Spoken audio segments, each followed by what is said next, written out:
Muy bien, hermanitos, muy buenas tardes, bienvenidos a un estudio más de la palabra de Dios, un estudio que nos ayuda a mantenernos firmes en la fe, un estudio que nos ayuda a fortalecernos cada día más en la palabra de Dios. Y es estudios, vamos esta semana o este mes a hacer estudios basados en el libro de Apocalipsis. El libro de Apocalipsis es un libro que muy pocos lo estudian, que muy pocos lo interpretan y que la mayoría de hermanos no tienen un conocimiento pleno de lo que es el libro de Apocalipsis. Por eso nosotros vamos a mirar el primer capítulo. En el capítulo 1, la palabra de Dios es clara cuando menciona que eh, Apocalipsis 1, 2 al 3 dice que ha dado testimonio de la palabra de Dios y del testimonio de Jesucristo y de todas las cosas que ha visto. Bienaventurado el que lee y los que oyen las palabras de esta profecía y guardan las cosas en ella escritas, porque el tiempo está cerca. El libro de Apocalipsis no es un libro difícil de entender, tampoco es un libro difícil de leer, es fácil, porque el libro de Apocalipsis es una revelación que hizo Dios a Juan estando él allá en la isla de Patmos. Al él estar en la isla de Patmos, el libro de Apocalipsis nos relata lo que sucedió y aconteció. Entonces, hay muchas pautas que se han establecido en el mismo primer versículo que Dios le dio. O sea, aquí hay una pauta. Dios le dio la revelación o manifestó más bien algunas cosas a Juan y unas pautas que le deben también suceder pronto. O sea, no en un periodo de 3.000, de 2.000, de 1.000, de 500, de 200 años, sino pronto. O sea, la profecía fue declarada en el momento, para ese momento, no fue para otros momentos, como muchas religiones lo tratan de decir, lo tratan de hablar. Y la envió por medio de un ángel a Juan, que estaba allá en la isla de Patmos. Entonces, si en Apocalipsis capítulo 1, verso 2 al 3 dice, y que ha dado testimonio de la palabra de Dios y del testimonio de Jesucristo y de todas las cosas que has visto. Y dice que bienaventurado el que lee y los que oyen las palabras de esta profecía y que guardan las cosas en ella escritas, porque el tiempo está cerca. El tiempo está cerca. Si uno se adelanta al versículo 4, dice Juan a las 7 iglesias que están en Asia. Gracia y paz a vosotros del que es, y que era, y que ha de venir, y de los 7 espíritus que están delante de su trono. O sea que Apocalipsis 1, 4 da específicamente a quiénes se escribió las cartas de Apocalipsis, a las 7 iglesias que están en Asia. Luego le da una salutación, unos saludos, les da una dedicación a las 7 iglesias que están en Asia. También estas son nombradas en los versos 11, en los capítulos 2 y 3, y contienen instrucciones específicas para cada una de ellas. Y deben notar y apreciar, mis hermanos y mis hermanas, es lo que está pasando y lo que está aconteciendo en su momento. Están siendo perseguidos por el Imperio Romano para echarlos a la cárcel por predicar el nombre de Jesús, por anunciar a Jesús esas iglesias. Recuerde usted muy bien que estas iglesias las inauguró el apóstol San Pablo en sus viajes misioneros y que por eso están aquí y que también repetidamente le escribió a unas iglesias. El apóstol Pablo le escribió cartas a algunas de estas iglesias. Pero es importante, ¿por qué?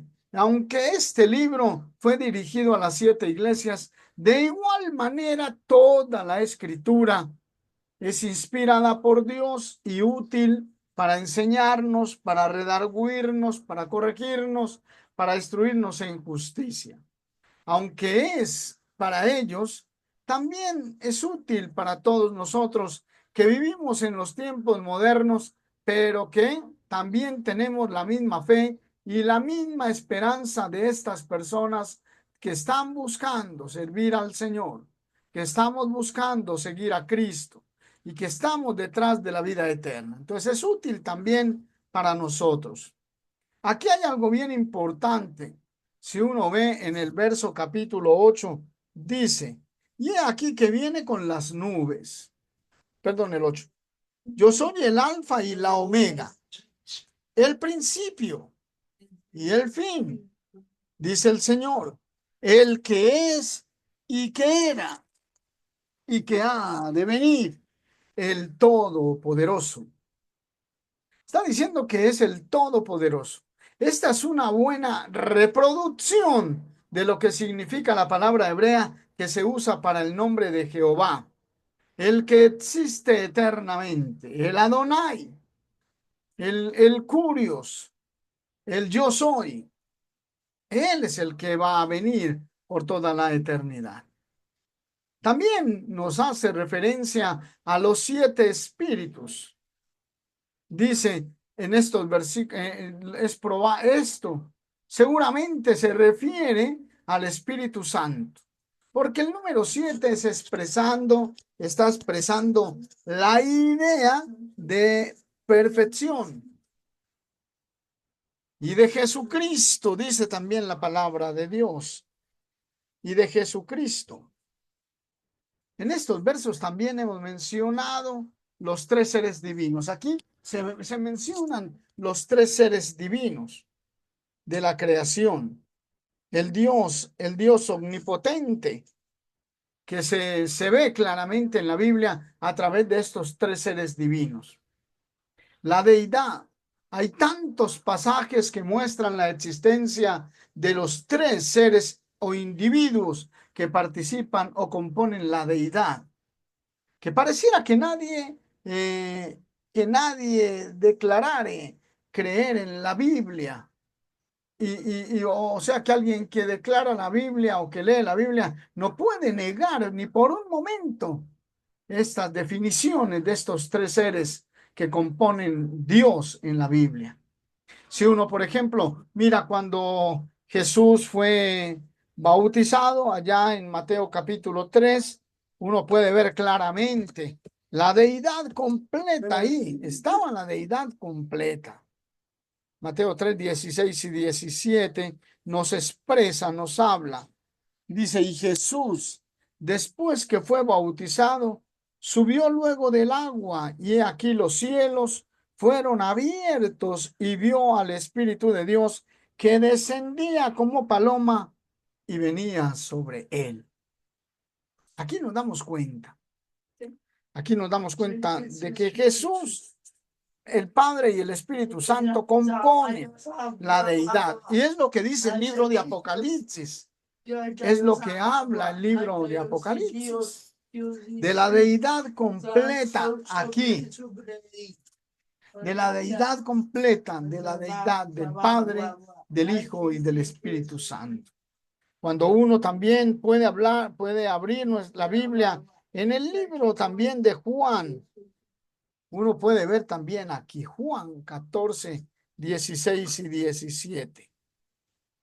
Dice, y yo os rogaré al Padre. Miren, observen la expresión. Jesús rogará al Padre y Él os dará otro consolador para que esté con vosotros para siempre. El Espíritu de verdad, el cual el mundo no lo puede recibir, porque no le ve ni le conoce, pero vosotros le conocéis, porque mora con vosotros y estará en vosotros. Hermanos, mire lo fácil que está. Jesús dice, y yo rogaré, Jesús, al Padre, al otro ser, a la otra personalidad de la divinidad, al que compone el Padre, el Hijo y enviará el Espíritu Santo. Aquí tres diferentes personalidades están en la mira. Mira lo increíble, hermano. La Biblia nos habla y nosotros debemos creer lo que dice la Biblia y no salirnos y no que nos la quieran cambiar, porque la gente es experta en querer cambiar la palabra de Dios para que nosotros creemos como que quedemos mal, más bien. Pues aquí es bien importante lo que está diciendo. Aquí en Primera de Pedro, en el capítulo 1 y verso 2, dice, elegidos según la presencia de Dios, Padre, en santificación del Espíritu, para obedecer y ser reconciliados con la sangre de Jesucristo. Gracia, paz os sean multiplicadas. Estos y otros varios textos nos afirman y nos dicen y nos hablan de la deidad, del compuesto, que es de tres seres en la deidad, en el Dios de la Biblia. Todos los tres son nuevamente mencionados aquí y podemos ver y podemos aclarar lo que dice la palabra. También el libro de Apocalipsis en el capítulo 1 nos dice cosas afirmadas de Jesús en esta dedicación. Hay algo que afirman la dedicación de la carta de Apocalipsis en el capítulo 1 del libro de Apocalipsis. Ahí dice el testigo fiel y de Jesucristo el testigo fiel. ¿Qué significa esto? Él envió a sus apóstoles como testigos, como nosotros podemos apreciar en Hechos 1:22. Pero, ¿en qué sentido Él es testigo? Ciertamente, esta fue una de sus misiones primarias en el mundo. Él vino para dar testimonio del Padre. Jesús vino aquí a dar testimonio del Padre. Por eso Él es el testigo fiel. En Juan capítulo 1, verso 18, dice la palabra de Dios en el 1:18. A Dios nadie le vio jamás. El unigénito Hijo que está en el seno del Padre, Él le ha dado a conocer. Él vino a dar testimonio.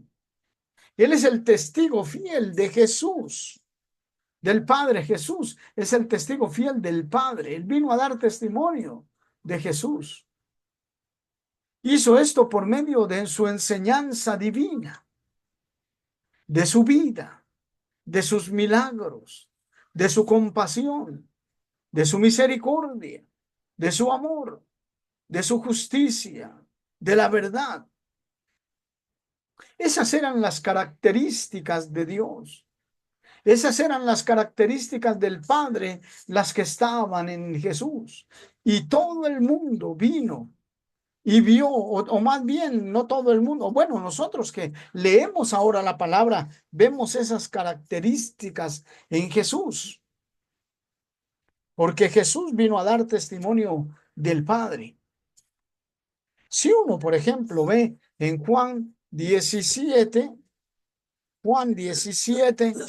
y dice la palabra de Dios en el verso 4 y 5, yo te he glorificado en la tierra, he acabado la obra que me diste que hiciese. Ahora pues, Padre, glorifícame tú al lado tuyo con aquella gloria que tuve contigo antes que el mundo fuese. Él tuvo la gloria. Él estuvo con el Padre en el cielo. En el principio era el Verbo, y el Verbo era Dios, y el Verbo estaba con Dios. Ahora él estaba allá con Dios. Y ahora dice, Padre, glorifícame con aquella gloria que tuve contigo antes que el mundo fuese. Hermanos, esa es la realidad del libro de Apocalipsis, que nos da aliento, nos da vida, así como alentó a los primeros cristianos, a nosotros también. Él es el testigo fiel. Vino a dar testimonio del Padre. Todo lo hizo por medio de sus cualidades y de sus características. Y aquí Él lo demuestra: he acabado, ahora quiero ir. Otra expresión que nosotros podemos ver en el libro de Apocalipsis, allí en el capítulo 1, es el primogénito de los muertos. Este título tiene sus bases en el Salmo capítulo 89, 26 y 27 y en el libro de Colosenses 1:18, que también es llamado el primogénito de entre los muertos. Esto no quiere decir que él fue el primero en ser resucitado de entre los muertos, porque antes de Jesús en el Antiguo Testamento, Elías resucitó a un muchacho. Hubieron resurrecciones también, ¿verdad? Pero volvieron a morir físicamente. Pero Jesús resucitó para nunca más morir, para nunca volver a la tumba. Entonces, esto es bien importante. Fue el primero en ganar la victoria sobre la muerte. Fue el primero en ser resucitado para no morir más, como lo dice 1 Corintios 15, del 20 al 23. Hermanos, su resurrección fue la seguridad de que usted y yo y todos los que creemos en Jesucristo seremos resucitados en el día postrero. Aquí en este mundo sufrimos, es triste, nos deterioramos, nos acabamos, el cuerpo físico se acaba, se agota, las fuerzas se acaban, la visión se acaba, el oído se acaba, la velocidad se deteriora, se acaba y morimos. Pero resucitaremos con un cuerpo espiritual, un cuerpo fuerte, como Jesús resucitó.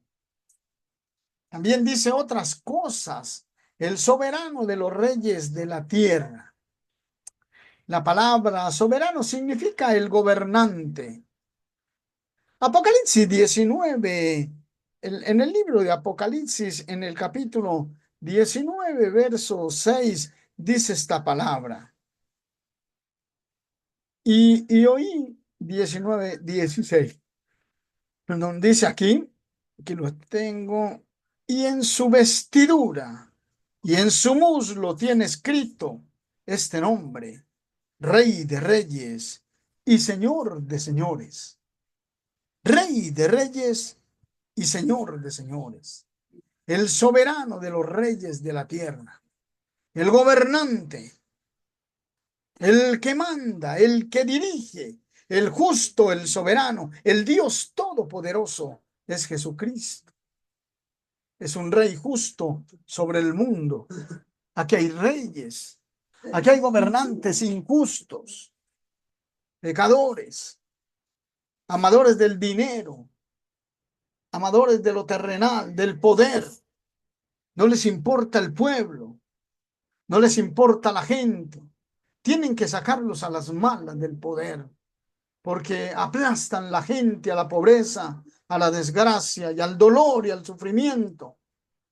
Y ese no fue el propósito de Dios con hacer las instituciones gubernamentales, sino el poder de Dios es que gobiernen con justicia y que velen por la seguridad de las familias. Pero desafortunadamente no lo hacemos. Pero Jesucristo es el soberano, el rey de los reyes de la tierra. Su reino no es de este mundo. La revelación de Jesucristo es lo que dice el libro de Apocalipsis en el capítulo 1. Fue una revelación. Él es el Señor de señores. En el Antiguo Testamento, Jehová era a menudo referido por las palabras y frases similares. Génesis 18, 25, en Jeremías 10, 17, en el Salmo 47. Daniel habla a menudo de la soberanía del Señor Dios Todopoderoso Jehová sobre el reino de las naciones y de los hombres. Como la palabra, como en el Antiguo Testamento, Adonai Elohim, el Shaddai, Jehová, señoreaba sobre los reinos. No era inusual para él usarlos para servir a su propósito eterno. Ahora, él reina sobre los reinos de la tierra. Es revelado a nosotros como Jesús. Él reclamó toda la autoridad en el cielo y en la tierra. Toda la autoridad se ha sido dada en el cielo y en la tierra. Mateo 28:18. Algunos enseñan que la iglesia debe tener una cabeza visible en la tierra. Tal concepto es contrario tanto a la tierra como al espíritu de la enseñanza bíblica. Jesús es la cabeza de todas las cosas y se las dio a la iglesia, como dice Efesios 1:22. Pero él también es cabeza sobre todos los reinos de la tierra. La legítima explicación de la autoridad civil está claramente identificada en la doctrina de Cristo. Cuando uno ve la palabra de Dios, dice en Primera de Pedro, allá en Primera de Pedro, en el capítulo 2, verso 14, dice de la siguiente manera: y a los gobernadores como por él enviados, para castigo de los malhechores y alabanza de los que hacen el bien. Si todos los gobernantes de la tierra cumplieran con esto, estaríamos viviendo en un mundo maravilloso y en un mundo de justicia, donde no hubiera ninguno con hambre, ni ningún necesitado, ni ningún afanado, ni ninguno desesperado, ni que alguien que se tire por un puente porque no tiene para comer, no tiene para darle comida a sus hijos. Si todos los reyes de la tierra leyeran la Biblia, estaríamos mejor. Es la responsabilidad del gobierno castigar a los hacedores de mal, pero no lo hacen, se confabulan con ellos, con todos los malos, para robar, estafar, explotar al pueblo. Y no hacen lo que Dios dice, no castigan al malo, no lo llevan a la cárcel, no lo llevan al castigo. Más bien al pobre campesino, al pobre hombre que se robó unos panes para comer, le meten hasta 5 o 7 años de cárcel. Pero al que robó al Estado no lo meten a ninguna cárcel, le dan casa por cárcel. Qué cosa tan triste. Pero Dios no quiere eso. Pilato reclamó autoridad para liberar o crucificar a Cristo y Jesús reconoció la veracidad de su declaración. Pero Pilato pasó por alto y abusó de su autoridad por un juicio injusto y lo entregó a los judíos para que lo mataran. El crimen de Pilato se convirtió en el crimen del Imperio Romano, a medida que persiguieron a los cristianos y pusieron a muerte a sus bienhechores. La actitud de los cristianos fieles bajo tales circunstancias fue expresada por los apóstoles. Qué bien interesante. Hermanitos, gracias por estar aquí. Gracias por escuchar estas bellas palabras y ver que el libro de Apocalipsis es un libro muy bueno e interesante y listo para aprender, listos para que nosotros podamos mirarlo, para que nosotros podamos estudiarlo y prepararnos más acerca de este maravilloso libro que, aunque fue escrito para la iglesia del primer siglo, nos sirve a nosotros para animar nuestra fe. Gracias por su atención. Dios los bendiga, los guarde y los conserve en paz.